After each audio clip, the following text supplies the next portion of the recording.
And we are back. What is up? Um, so I know I missed yesterday. So today, instead of doing 2 hours, I'm going to try to do 3 hours to try to make up for it. I essentially uh, released the second version of my app, so version 2.0 or 2.3 on iOS, but that just got released and launched. So if anybody's been following me on my journey making a augmented reality app, um, yeah, I made it.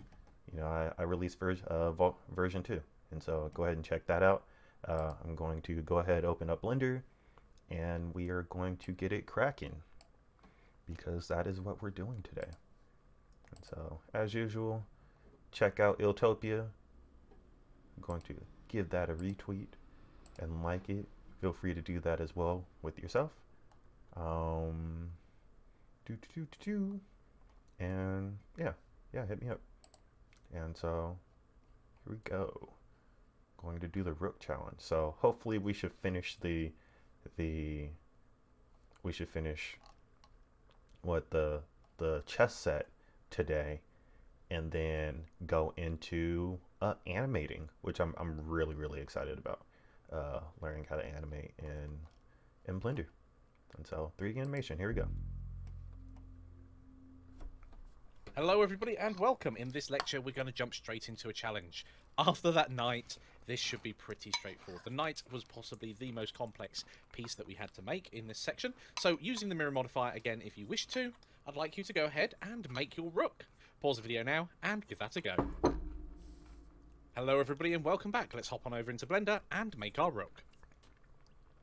Hello everybody and welcome back. Let's go ahead. I'm going to open up my bishop and use that as my base piece. So I've got the right size base. I'm going to go around to the side view, switch into wireframe and go into edit mode so I can select everything. Making sure I've got the select tool on, I'm going to just chop off everything about there. X to delete, vertices, and we're gone. Obviously this will leave me with a hole in the top. If I switch back to solid shade, I'm absolutely fine with that. Let's go ahead, turn on our image. Come out of edit mode and delete the one that's there, and then add another image as a plane, and I'm going to pick the rook. And of course the rook's going to be the wrong size. Obviously this will leave me with a, making sure I've got the select tool on, I'm going to just chop off everything about there. X to delete, vertices, and we're gone. Obviously this will leave me with a hole in the top. If I switch back to solid shade, I'm absolutely fine with that. Let's go ahead, turn on our image, come out of edit mode and delete the one that's there, and then add another image as a plane, and I'm going to pick the rook. Of course the rook's going to be the wrong size as always. Let's go into look dev mode so I can see what's going on and just scale it in until it's roughly right. Zoom in a little further, start scaling again, and I'll stop it around 4 centimeters. Remember, you can hold down the shift key to be more gradual. I'm now going to rotate it on the x-axis by 90, and then it's just a matter of lifting it up so it's on the ground plane. GZ and lift it up. Now this one's actually a little bit wonky, but that's okay, we can deal with that as we go. Right, we're definitely still working in the bishop file. This is dangerous. Oops. I'm going to save this as rook. If at any point I'd have saved that, I'd have lost my bishop. Okay, so we've still got the notch in our scene as well. Let's get rid of that. And so we've got a rook and the Staunton rook. Okay, and we've got this Boolean modifier applied. Okay, so I think we're pretty much tidied up and ready to start modeling. This is a really straightforward mod. Okay, so so I need to 90.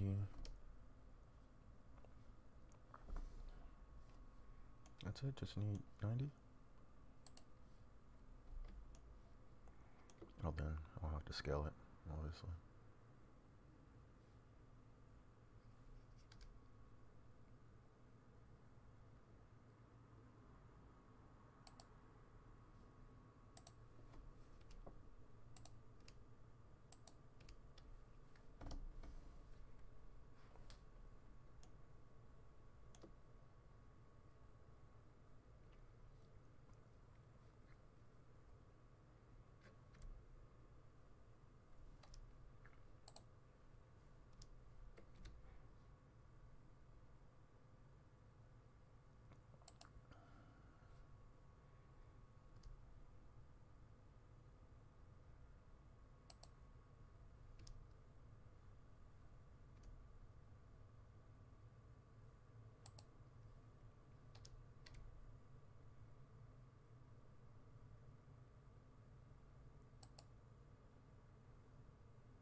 Okay, so I think that looks pretty good. Yeah, that looks pretty good. So change this to rook. I could delete this and delete this, and then also save this as rook. Boom. And then point, I'd have saved that and I'd have lost my bishop. Okay. Okay, so we've still got the notch in our scene as well. Let's get rid of that. And so we've got a rook and the Staunton rook. Okay, and we've got this Boolean modifier applied.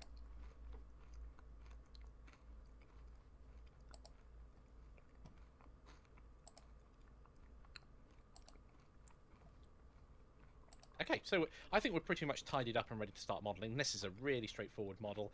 I am going to go into edit mode, but I'm also going to set the display as to wire so I can see through, highlight this, and just start moving things around. Now, much like the knight, this also has a very sharp lip around it.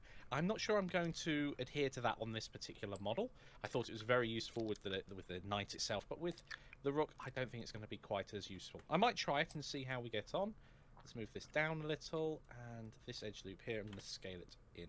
And then finally this one here, pressing G twice to move it along, and then I can scale that in. Okay, so that's a good start here. I'm going to grab this edge loop here and literally extrude it straight up.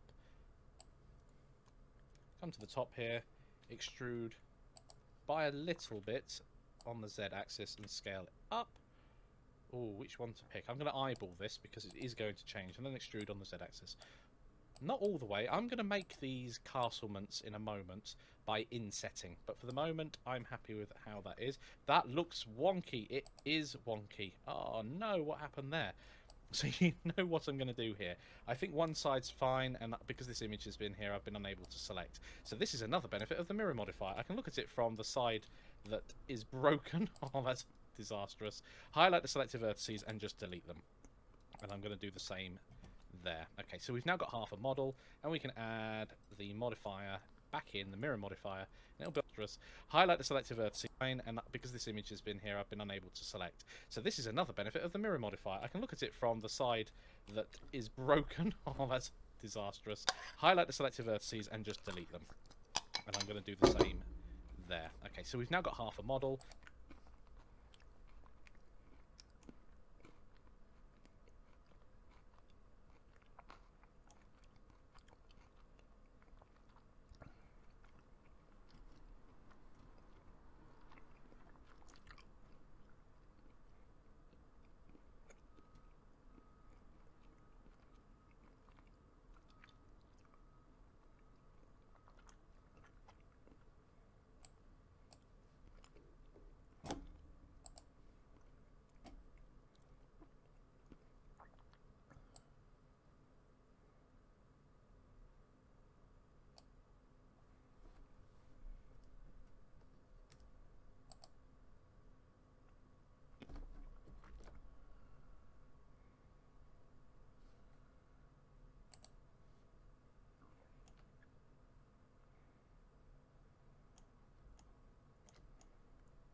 There we go.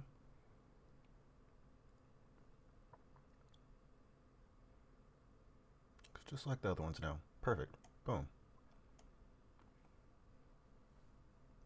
So what I'm going to do is I'm going to raise this up like so. Boom, bow, blow. Boom, bow, blow. And then I'm going to, why does that look odd?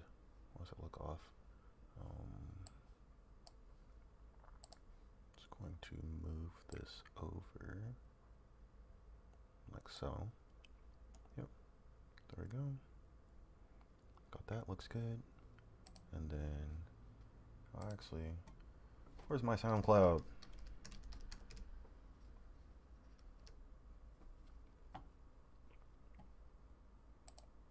Playlists, or just likes.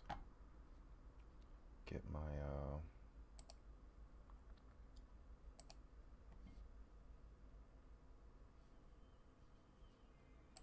there you go.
Yeah, why isn't it working?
And we can add the modifier back in, the mirror modifier, and it'll be on the y-axis this time. Okay, so unintended consequence of having the image there, but never mind. Let's go in and make a few other changes. So this does come in quite a bit more at the top here. So about there, I'm going to bring that in. Now we have got extra detailing here, and I said I would give it a go. So let's have a look at that bit there, and there need to be another bit in the middle as well to bulge out. And this is the thing, if you're not careful, you very quickly end up with something that doesn't look quite right because you've added too much detail into a lower point. I want this to also scoop up a little bit. Ooh, let's scale that here so it follows a nice curve as it goes up. There we go. I'm happy with that transition as it goes. Okay, so the very top here, let's go back into solid shaded mode, and also on our object change it back to solid so we can see what's going on. I'm going to hide my image for the moment and select the very top face, fill it in. Now when we use the inset tool, this is where we're going to have to use a special option when we insert, otherwise we're going to end up with it coming in here. So what we have an option with is boundary. If we turn that off, then the boundary will continue around. Neat. Okay, so we're going to have a bit of an issue with the castle at the top, and I've noticed a slight separation here as well. So whilst I'm dealing with this, that's a matter of making sure that everything is selected all the way through, which it is this time, and then scaling on the y-axis, the local y-axis, so you press it twice, by 0, and that should solve all of those issues. I'm also going to remove doubles, make sure I've not duplicated anything. Okay, brilliant.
I understand you feel that way, but I really don't care.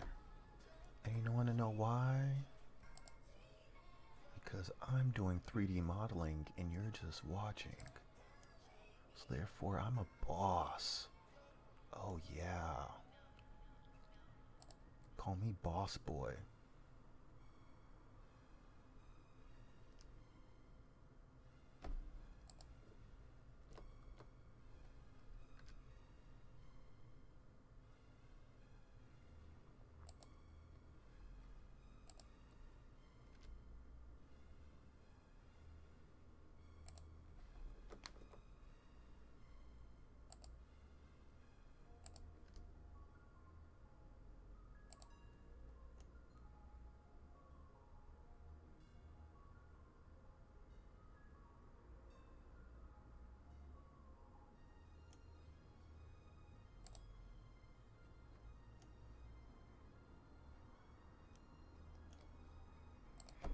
So now it's just these castlements on the top. And we are going to have an issue with the mirror modifier.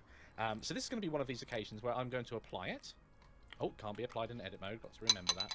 And then I can select these individually. Otherwise, what will happen is if I was just mirroring that and that one, then we'd get that and that one moving up. And I don't. I want alternate ones coming up. There we go. So if we look at the top of the rock here now...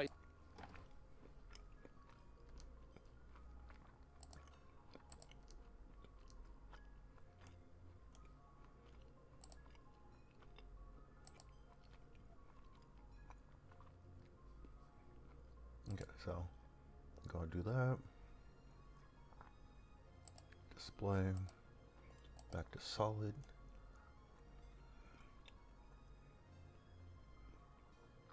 Okay.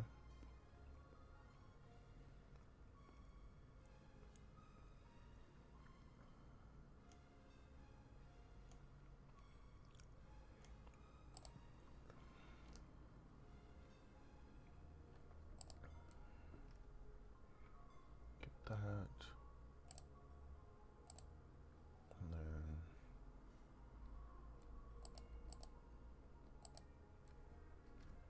close that.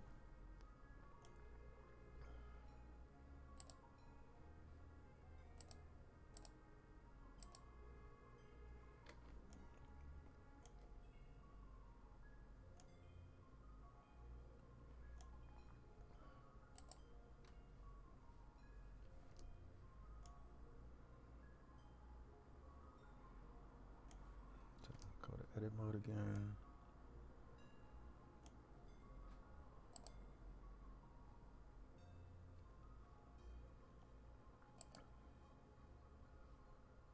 So what we'll do is we'll bring these in. So G, X, and like that. And then go G, X, bring it out like that. We'll kind of do the same thing for this.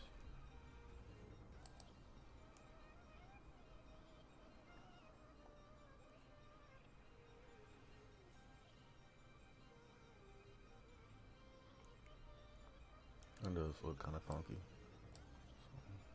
So, GX, bump it out a little more like that. Boom. Okay.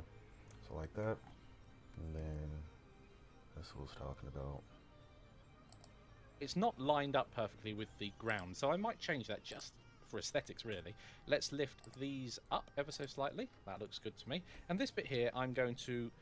I can't just pull it down ever so slightly. I'm going to inset it again, but I do need to do some other work first, because at the moment we're still going to get this issue here, which... Okay, so what he did is he applied the modifier. So I want to go in, apply modifier, and then I could go in and boom, there we go.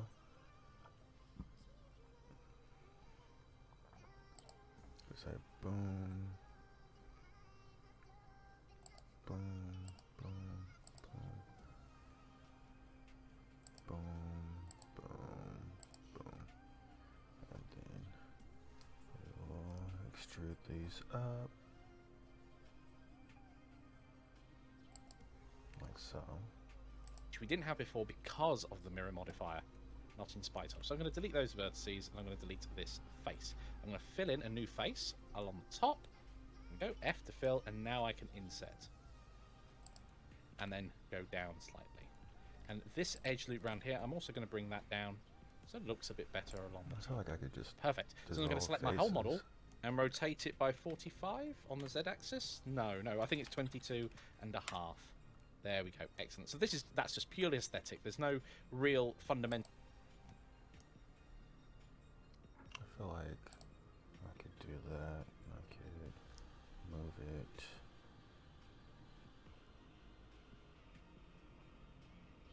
Just not across the Z.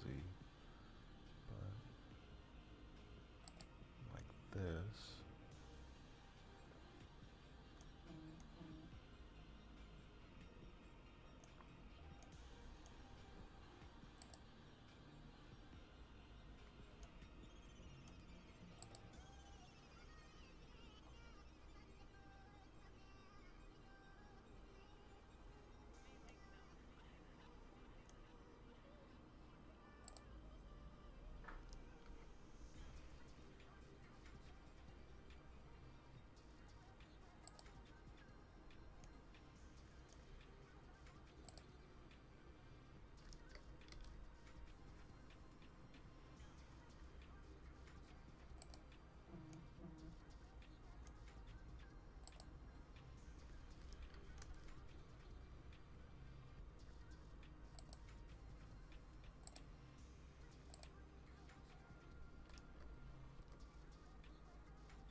This looks funky.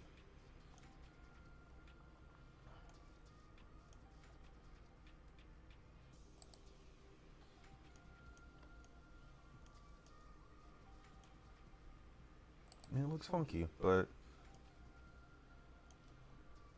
also isn't that bad. There's some character to it, for sure.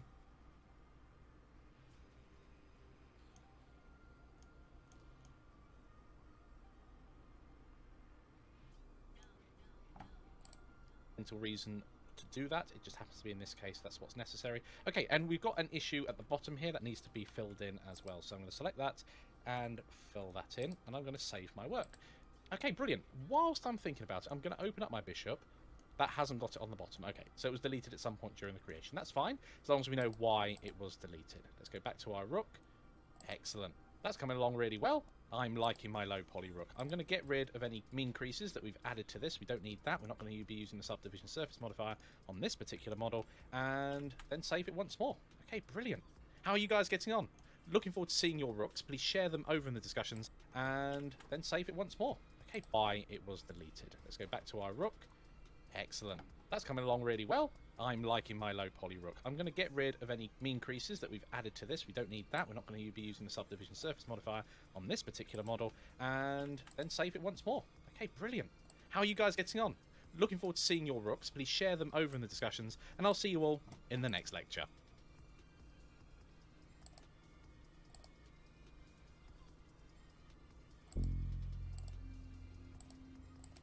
Hello everybody and welcome to another challenge. Yes, it's time to make the last piece, the king.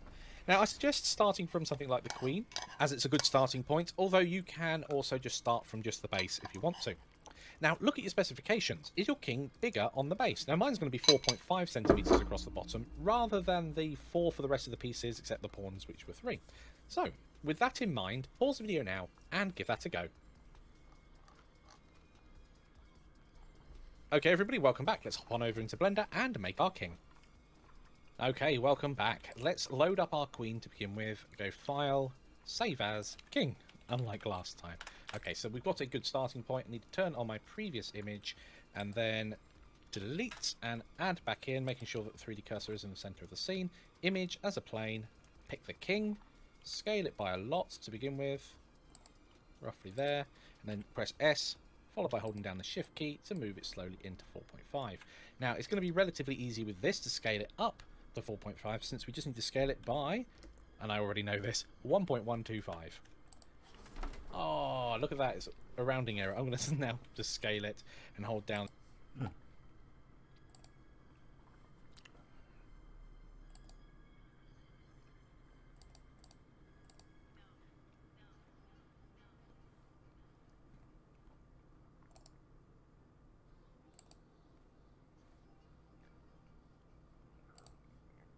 So I want to make sure that this is in wire, and then images planes, image references, and we got the king, and there's just 90, and then 90, crap, no, 90. There we go.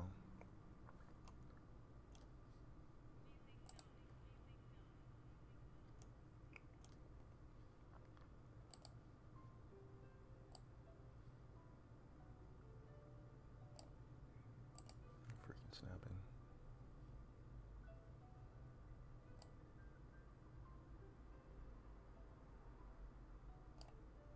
Yeah, and then scale.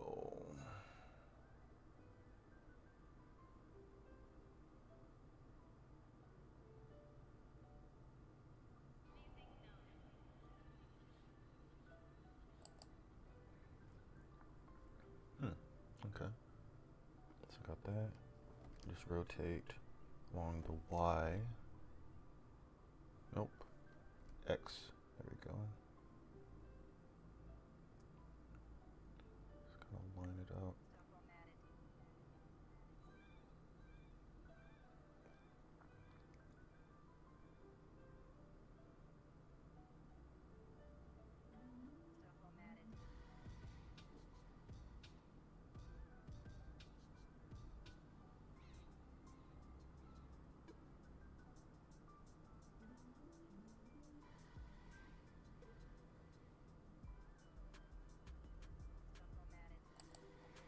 Right.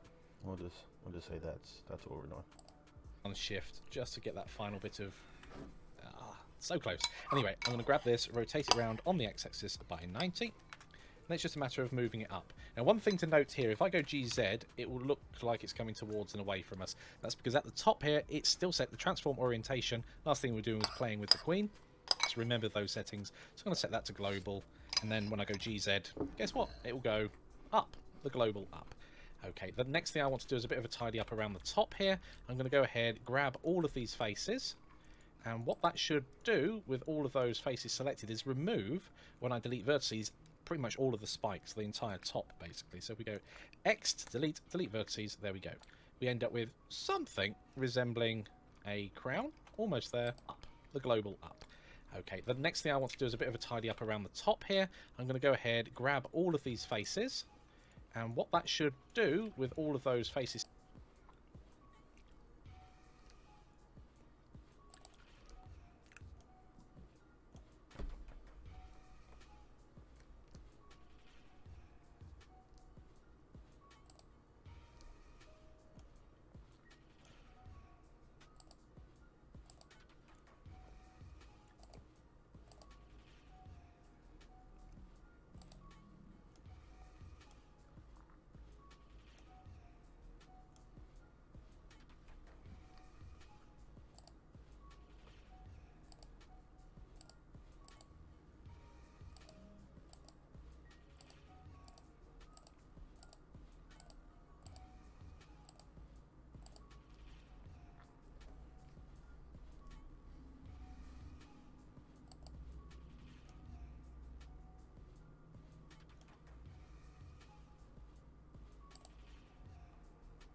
selected is remove, when I delete vertices, pretty much all of the spikes, the entire top basically. So we go X to delete, delete vertices, there we go. We end up with something resembling a crown, almost there. Those two areas aren't linked. We can do that now with a bridging of edge loops. And of course this might all be undone later anyway, but I'm going to go GZ and just lift that up so we've got the rough shape at the top. Perfect. I'm also going to select everything from the top going down. So I'm going to select the top vertex there, hold down Control and press the number pad plus until we get a little bit further down and just go G, Z and lift that up to roughly the right height. Looks like we're going to have to do a different amount for different pieces. So about there, let's lift this bit up, GZ, lift it up to about there and scale it out. Now one of the things you'll notice here is this image is wonky. So I'm going to correct that as well as best I can. Now if we rotate it, it's rotating about its midpoint, which is okay, but it's mainly wonky from the bottom. So I'm going to set the pivot point to the 3D cursor before I start moving this from side to side. Then I want something that's roughly equal either side, which is going to be something like that, give or take. We could argue and pixel peep all night if we wanted to. Okay, so all of that Now, one of the things you'll control and press the number pad plus until we get a little bit further down, and just go G, Z, and lift that up to roughly the right height. Okay, how did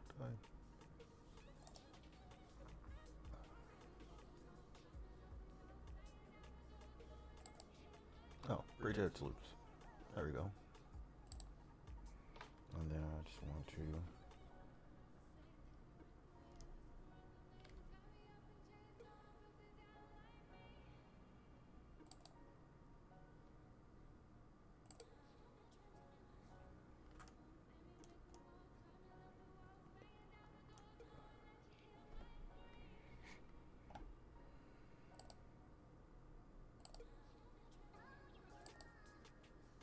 That top vertex there, hold down control and press the number pad plus until we get a little bit further down, and just go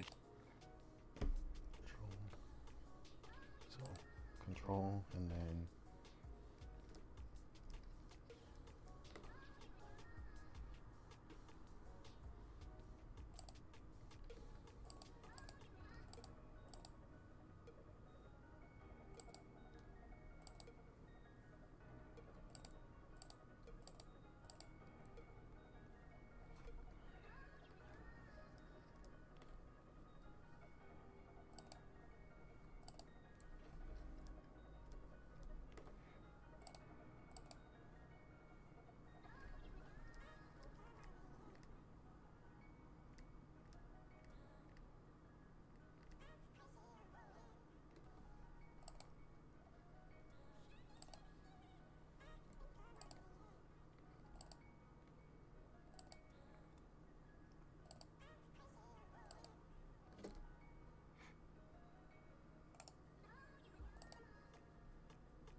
G, Z, and lift that up to roughly the right height. Looks like we're going to have to do a different amount for different pieces. So about there, let's lift this bit up, G, Z, lift it up to about there, and scale it out. Now, one of the things you'll notice here is this image is wonky. So I'm going to correct that as well. Well, as best I can. Now, if we rotate it, it's rotating about its midpoint, which is okay, but it's mainly wonky from the bottom. So I'm going to set the pivot point to the 3D cursor before I start moving this from side to side.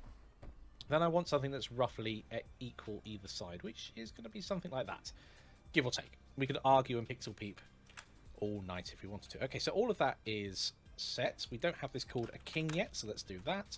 And modifiers. It's got the boolean, so we use the bishop to create the queen, and that modifier is still sat there. I'm going to get rid of that, and whilst I'm dealing with it, hop into my queen and do exactly the same, because otherwise that might come back to haunt us later. Back to the king. Before I start modelling the king itself, I'm going to apply its new scale. There we go. It's now got a scaling transform of 1, which is a good place to be. It's roughly the right height as well, about 9.5 centimeters. It's probably going to be a little bit taller by the time we put the cross on the top. So let's go to our object properties, scroll down, display as a wire so we can see through. And then, providing we go ahead and select edge loops, we should be able to edit our model. I'm also going to change this back to individual origins. No, we don't want individual origins. That's going to cause us a problem. Let's go for the medium point. Individual origins, when we start scaling things, we could quite easily end up in a bit of a pickle. So I'm going to start at the bottom. Now, this is one of the one pieces that actually looks like it's got a lip running around the bottom. So making sure we're in edit mode, let's add in a loop cut around the bottom. There we go. Scale that out slightly before coming in. Now, I do want to be careful. It's very easy at this point to add in too much detail at certain levels. When I have been practicing this particular model, it was very easy to run into the case where it looks different from all of the other pieces because it's the most important piece. It's the king, so you tend to you focus on it a little bit more, and when you do that, you end up with much more detail in all the wrong places. So let's go GZ and lift that up. So I'm just hyper aware of that being a possibility, which I don't want, to be honest. I want to keep it as low poly as all of the other pieces. In fact, this area here, pretty neat. I'm going to come out of it now because I've been playing lots. Has it gone all wonky? No, it hasn't. Brilliant. I'm going to select everything and lower the mean crease as well. Okay. Now the bottom, I don't know if there is a face on the bottom. It looks like there is because it's highlighted. Perfect. So there'll be a hole at some point, I'm sure, that we'll have to fix. Looking good. Okay. So it's almost worth adding another loop cut in at some point on here. Because it's a very tall piece compared to the others, it can have a little bit more geometry. Not too much more, but a little bit more, proportionally more. Let's scale that in. And what that will enable us to do is come in and out again. Okay, GG, going to lift that up and then scale that in. And here is one of these examples where I could round off the edge a little bit more, but I think it's going to cause us a bit more pain than it's worth doing. It's going to end up meaning that our model itself has too much geometry in all the wrong places. So here I'm going to come out and then straight back in again. So I'm going to imitate the fact that there's something there, but not with too much detail. Again, this is a low poly model. It's very easy to get bogged down with the detail. This top area here, I'm going to select the top one and just go Control and plus to come down. And I'm going to go one level up and just delete the bit at the top there. Okay, GZ, lift that up to here. GZ, about there. That looks pretty good. Okay, the next thing here, I'm going to scale that all... Oh, no, before I do that, let's go EZ, lift it up, scale that in, scale this one in as well, add a loop cut to about here, and scale that out. Now, this is an area that will have detail in it. It won't be disproportionate detail because it is still going to use the octagonal form that we currently have, but we're not adding extra curves in. Now, there are loads of ways that we can do this top bit here. I'll press the W key instead of the E key. Okay, so I am going to get the faces, and then I'm going to extrude, boom. I'm going to extrude, boom, boom, and then I'm going to scale this like so.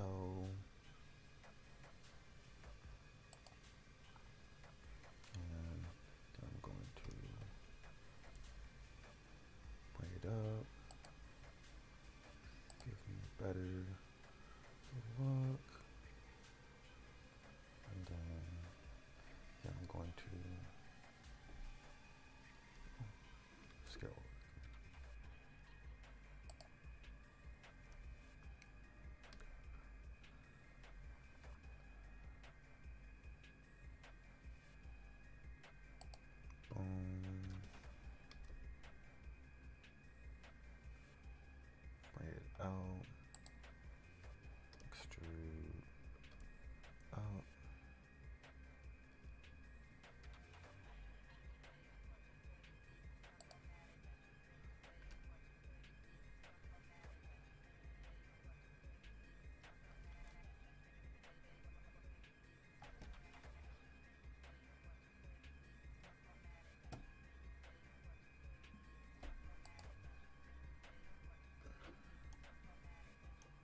What I'm going to do is I'm going to go up a little, come out and check my model.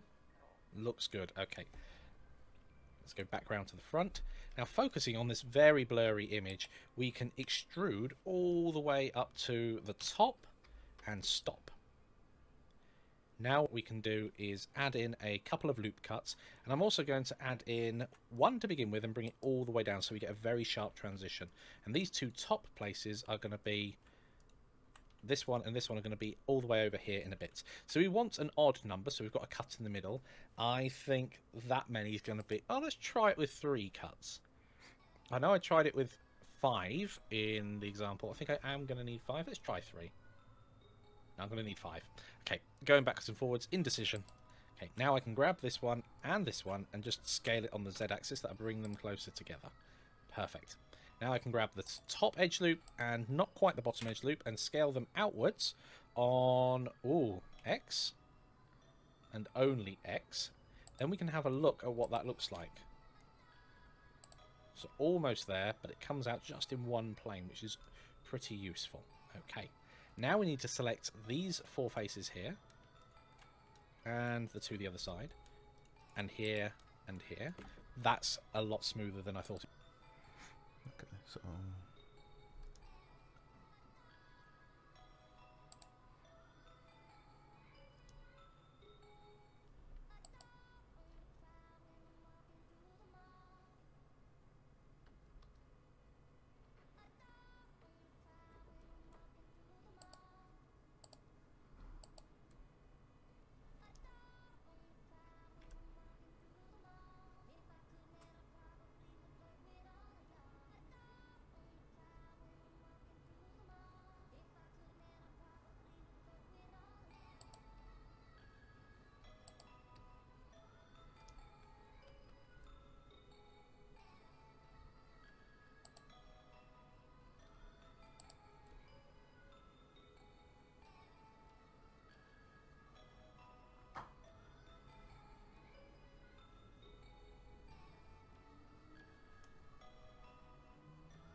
It was going to be.